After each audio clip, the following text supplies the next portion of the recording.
বিজ্ঞানীরা অবশেষে ghost wave সম্পর্কে জানতে পেরেছে। হাজার হাজার বছর ধরে চলে আসা নাবিকদের গল্প যে সমুদ্রের মাঝখানে তারা 11 থেকে 12 তলা উঁচু বড় বড় ও বিপজ্জনক ঢেউ দেখতে পেয়েছে এবং সেই ঢেউয়ের সম্পর্কে অনেক কিছুই বিজ্ঞানীরা খুঁজে বের করেছে। কিন্তু কিভাবে এই ধরনের গোস্ট ওয়েভ কিভাবে তৈরি হয়? স্ক্র্যাপবুক বাংলা ভিডিওতে আপনাকে আবারও স্বাগতম।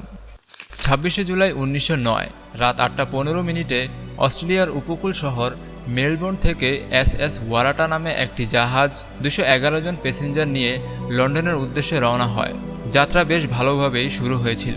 দ্বিতীয় দিনে দক্ষিণ আফ্রিকার পূর্ব উপকূলে ওয়ারাটাকে দেখা গিয়েছিল, কিন্তু দুদিন পর যখন জাহাজ লন্ডনে পৌঁছানোর কথা ছিল তখন জাহাজ সেখানে পৌঁছায়নি।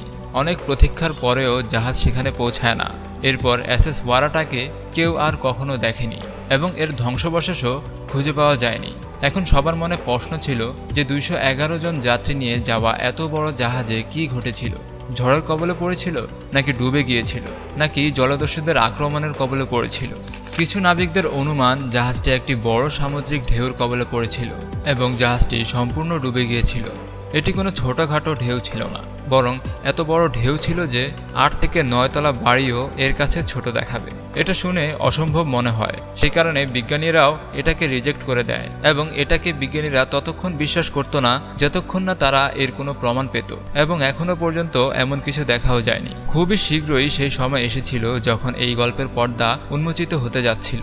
1995 সালে এই গোস্ট ওয়েভ বিজ্ঞানীরা নিজের চোখে দেখেছিল ইউরোপের কাছে নর্থ সিতে থাকা ডানবার ওয়েল রেগে। তারা এমন কিছু দেখেছিল যেটা দেখার পর বিশ্বাসই করতে পারেনি। বিজ্ঞানীরা প্রথম 8 তলা বাড়ির উচ্চতা সমতুল্য ঢেউ দেখেছিল, তো এটা প্রমাণ হয়ে গিয়েছিল যে এমন দানবাকৃতির ঢেউও হতে পারে। তবে এখানে বিজ্ঞানীদের মত অনুযায়ী এমন ঢেউ সচরাচর হয় না। তার মানে বলতে চাচ্ছে কয়েকশো বছরে এমন ঢেউ একবারের বেশি হওয়া সম্ভব নয়। তবে এখানেও বিজ্ঞানীদের এই প্রেডিকশন ঠিক হয়নি, কারণ এই ঘটনার ঠিক 5 বছর পর একজন ব্রিটিশ ওশানোগ্রাফারের জাহাজ এমন একটি ঢেউয়ের মুখোমুখি হতে হয়েছিল যেটা 11 তলা বাড়ির সমান উঁচু ছিল। তাই বিজ্ঞানীরা তৎক্ষণাৎ এই ঢেউগুলোর সৃষ্টি হওয়ার কারণ অনুসন্ধান শুরু করে দেয়। অবশেষে কয়েক বছর ধরে চলে আসা নাবিকদের গোস্ট ওয়েভের গল্পকে সত্য বলে মেনে নেয়। এই গল্পকে সত্যি প্রমাণ করার জন্য বিজ্ঞানীরা 2004 সালে ইউরোপ স্পেস স্যাটেলাইটের ব্যবহার করে। এই স্যাটেলাইটগুলো ব্যবহার করে তারা সমুদ্রের ঢেউগুলোকে পর্যবেক্ষণ করে। পর্যবেক্ষণের রিপোর্ট থেকে প্রমাণ হয়েছিল যে এটা কোনো গল্প নয়, এই ধরনের ঢেউ বেশ সাধারণ প্রাকৃতিক ঘটনা। তবে এটা মনে করার কোনো উপায় নেই যে এই ঢেউগুলো স্বাভাবিক কোনো ঢেউ। মনিটরিংয়ের সময় তারা 10টি 8 তলা বাড়ির সমান উঁচু ঢেউ দেখতে পায়। ইউরোপিয়ান জিও সায়েন্স ইউনিয়ন এটাকে গোস্ট ওয়েভ বা রাফ ওয়েভ বলে আখ্যায়িত করেছে। 2006 থেকে 2010 সাল পর্যন্ত এই ঢেউগুলোর উপর রিসার্চ করা হয় এবং তারা জানতে পারে যে এই 4 বছরে 113টি ঢেউয়ের মধ্যে 78টি ঢেউ ছিল গোস্ট ওয়েভ, এবং সেই 78টি গোস্ট ওয়েভ 23টি জাহাজ ডোবায়, যার ফলে 116 জন যাত্রী আহত হয় এবং 118 জন মারা যায়। এই ঢেউগুলোকে আলাদা আলাদা নাম দেওয়া হয়, যেমন কিলার ওয়েভ, গোস্ট ওয়েভ ও মনস্টার ওয়েভ। এই ঢেউ কিভাবে তৈরি হয় এটা খুঁজে বের করেন বিজ্ঞানীরা। তারা দুটি থিওরি নিয়ে আসেন। থিওরি নাম্বার 1 কনস্ট্রাকটিভ ইন্টারফারেন্স এবং theory number 2 constructive interference with storm.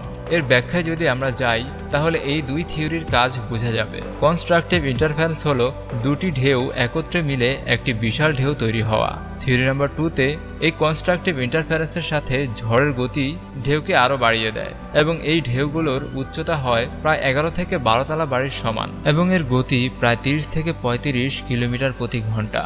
এত বড় ঢেউ যখন কোনো জাহাজের সাথে ধাক্কা লাগে তখন জাহাজের সাথে কি হতে পারে সেটা বুঝেই যাচ্ছে। এই গোস্ট ওয়েভগুলো আবার দুই রকম হয়, 3 স্টার রাফ ওয়েভ এবং the hole in the sea. 3 star rough wave এই ধরনের ওয়েভে এক এক করে 3টি বড় ঢেউ একসাথে আছড়ে পড়ে। তাহলে ভেবে দেখুন 10 তলা বাড়ির সমান উঁচু 3টি ঢেউ যদি একটি জাহাজের উপর আছড়ে পড়ে তাহলে জাহাজটার কি অবস্থাটাই না হবে। এটা কোনো গল্প নয়। 30 নভেম্বর 2018 সালে REX রাডারে এরকম একটা ঢেউ দেখা গিয়েছিল। চলুন এবার জেনে নেই the hole in the sea wave সম্পর্কে। এই ঢেউটিও বাকি ঢেউয়ের মতোই 10 থেকে 12 তলা বাড়ির সমান, কিন্তু এর সমস্যা হলো যখন এই ঢেউটি তার সর্বোচ্চ উচ্চতায় পৌঁছায় তখন এর আকৃতি ইংলিশ অ্যালফাবেট সি এর মতো হয়ে যায়। যদি কোনো জাহাজ এই ঢেউয়ের মাথায় পৌঁছায় তখন তার সামনে খাদের মতো দেখাবে। এই অবস্থায় যদি কোনো জাহাজ ঢেউ পার হতে যায় তাহলে সেটি 40 থেকে 90 ফিট নিচে গিয়ে পড়বে। তাহলে ভাবুন নাবিকরা কত ভয়াবহ সময় পার করে সমুদ্রে। তবে এই ভৌতিক ঢেউগুলোকে আটকাতে না পারলেও এটাকে এড়ানো যাবে। শান্ত ও মনোমুগ্ধকর সমুদ্রের এই ভয়ঙ্কর রূপ এর ভিতরে অনেক রহস্য লুকিয়ে রেখেছে। বিজ্ঞানীদের মতে সমুদ্রের মাত্র 5% অংশই এক্সপ্লোর করতে পেরেছে মানুষ। আশা করি আজকের ভিডিওটিও আপনারা ভরপুর লাইক এবং শেয়ার করবেন। আপনাদের ভালোবাসাপূর্ণ মন্তব্যের জন্য অনেক ধন্যবাদ। দেখা হবে পরবর্তী কোনো দুর্দান্ত ভিডিওতে।